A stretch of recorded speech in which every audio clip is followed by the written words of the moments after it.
नई मारुति दरवाजे के सामने आकर खड़ी हो गई थी। शायद भैया के ससुराल वाले आए थे। बाबूजी चुपचाप दरवाजे की ओट में हाथ जोड़कर खड़े हो गए और माँ जो पीछे आंगन में झाड़ू दे रही थी, भाभी की आवाज़ लगाते ही हड़बड़ी में अस्त व्यस्त साड़ी में ही बाहर दौड़ी आई। आते ही भैया की छोटी साली ने रिंकू को गोद में भर लिया और अपने साथ लाए हुए कई कीमती खिलौने देकर उसे बहलाने लगी। ड्राइंग रूम में भैया के सास ससुर तथा भाभी भैया की गपशप आरंभ हो गई। भाभी ने माँ को झटपट नाश्ता और चाय बनाने को कह दिया।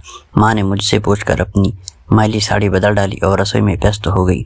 माँ और बाबूजी के साथ ही ऐसा समय मुझे भी बड़ा कष्टकर प्रतीत होता था। इधर भैया भाभी की हंसी ठट्ठे और उधर माँ के ऊपर बढ़ता बोझ। यह वही माँ थी जो भैया की शादी से पूर्व कहा करती थी, इस घर में जल्दी से बहू आ जाए, फिर तो मैं पलंग पर ही पानी मांग कर पीऊँगी। और बहू आने के बाद कई बार पानी का गिलास भी बहू के हाथ में थमाना पड़ता था। जिस दिन भैया के ससुराल वाले आते थे, माँ कप प्लेट धोने और बर्तन मांजने का काम और भी फुर्ती से करने लगती थी। घर के छोटे बड़े काम से लेकर बाजार से खरीदारी करने तक का सारा भार बाबूजी पर एक मुश्त टूट पड़ता था। कई बार माँ यह सब देखकर मन भर आता था, क्योंकि उन लोगों के आते ही माँ बाबूजी बहुत छोटे पड़ जाते थे। दरवाजे के बाहर बच्चों का शोरगुल सुनकर मैंने बाहर झांक कर देखा। कई मैले कुचले बच्चे चमचमाती कार के पास एकत्र हो गए। भैया थोड़ी थोड़ी देर बाद कमरे से बाहर निकल कर देख लेते थे और बच्चों को इस तरह डांटते खदेड़ते थे मानो वो कोई आवारा पशु हों। भैया के सास ससुर के मध्य रिंकू की पढ़ाई तथा संस्कारों के बारे में बाकी युद्ध छिड़ा हुआ था। रिंकू बाबूजी द्वारा स्थापित मोहल्ले के ही शिशु विहार में पढ़ता था, किंतु भाभी और उनके पिताजी का इरादा रिंकू को किसी पब्लिक स्कूल में दाखिल करवाने का था। भाभी के पिताजी बोले, इंग्लिश स्कूल में पढ़ेगा तो संस्कार भी बदलेंगे, वरना यहाँ रहकर वो बच्चा खराब हो जाएगा। इससे पहले भी रिंकू को पब्लिक स्कूल में भेजने की बात को लेकर कई बार भैया भाभी आपस में उलझ पड़े थे। भैया खर्च के बोझ की बात करते थे तो भाभी घर के खर्चों में कटौती करने की बात कह देती थी। वह हर बार तमक करे की बात कहती थी। लोग पागल नहीं हैं जो अपने बच्चों को अच्छे स्कूलों में पढ़ाते हैं। इन स्कूलों के बच्चे ही अच्छे पदों पर पहुंचते हैं। भैया ने तो रह जाते थे। बड़े उत्साह से भाभी ने स्कूल से फार्म मंगवाया था। रिंकू को किस प्रकार तैयारी करानी थी, इस विषय में मुझे भी कई हिदायतें दी थी। वह स्वयं सुबह जल्दी उठकर रिंकू को पढ़ाने बैठ जाती थी। उन्होंने कई बार रिंकू को तोते की तरह हटा दी थी। वह उठते बैठते सोते जागते उस छोटे से बच्चे के मस्तिष्क में कई तरह की सामान्य ज्ञान की बातें भरती रहती थी। अम्मा और बाबूजी के साथ रिंकू का खेलना घूमना बातें करना चहकना काफ़ी कम हो गया था। एक दिन वह माँ बाबूजी के सामने ही मोहल्ले के बच्चों के साथ खेलने लगा। भाभी उबलती हुई आई और तमक कर बाबूजी को भला बुरा कहने लगी, आप रिंकू की ज़िंदगी को बर्बाद करके ही छोड़ोगे।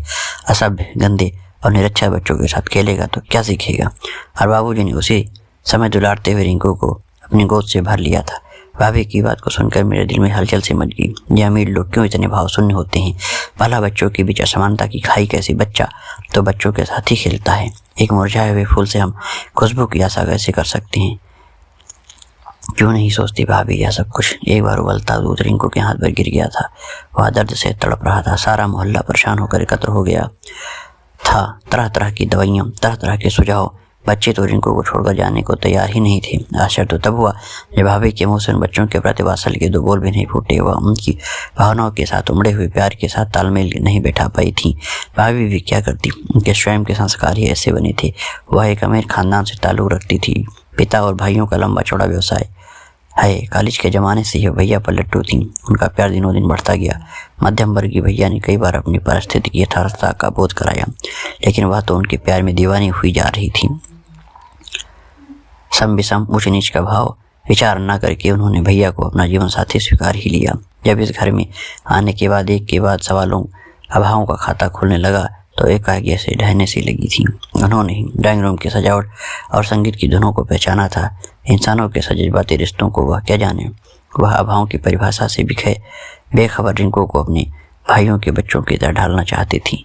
भैया की औकात, भैया की मजबूरी, भैया की हैसियत का अंदाजा क्यों कर उन्हें होता। कभी कभी गलानी तो भैया पर भी होती थी। वह कैसे भाभी के ही सांचे में ढल गए थे।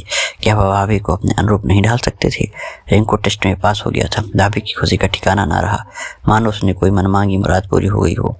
अब वह बड़ी खुश नजर आने लगी थी। जुलाई से रिंकू को स्कूल में भेज जाने की तैयारी होने लगी थी। नए कपड़े बनवाए गए थे, जूते टाई तथा जरूरत की वस्तुएं खरीदी गई थी। अब तो भाभी रिंकू के साथ टूटी फूटी अंग्रेजी में बातें भी करने लगी थी, उसे शिष्टाचार सिखाने लगी थी। भाभी रिंकू को जल्दी उठा देती थी। बेटा, देखा नहीं तुम्हारे मामा की रितु पिंकी कैसे अपने हाथ से काम करते हैं, तुम्हें भी काम स्वयं करना चाहिए। थोड़ा चुस्त बनो। भाभी उस नन्ही जान को चुस्त बनाना सिखा रही थी, जिससे खुद चुस्त का अर्थ मालूम नहीं था।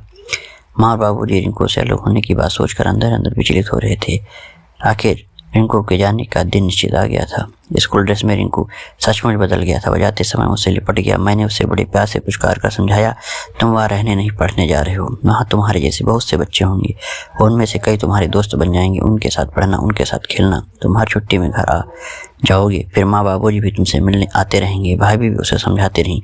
तरह तरह के प्रलोभन देकर माँ और बाबूजी के कंठ से आवाज़ ही नहीं निकल रही थी, बस वे बार बार रिंकू को चूम रहे थे। रिंकू की विदाई का क्षण मुझे भी रुला गया।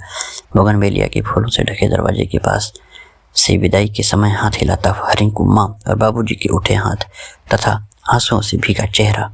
उस खामोश वातावरण में एक आवाज़ उभरती रही थी। बोगनवेलिया के फूलों की पुरानी पंखुड़ियाँ हवा के तेज झोंके से खरखर नीचे गिरने लगी थी। उसके बाद उसमें संस्कार के नए फूल खिलेंगे और अपनी महक बिखेरेंगे।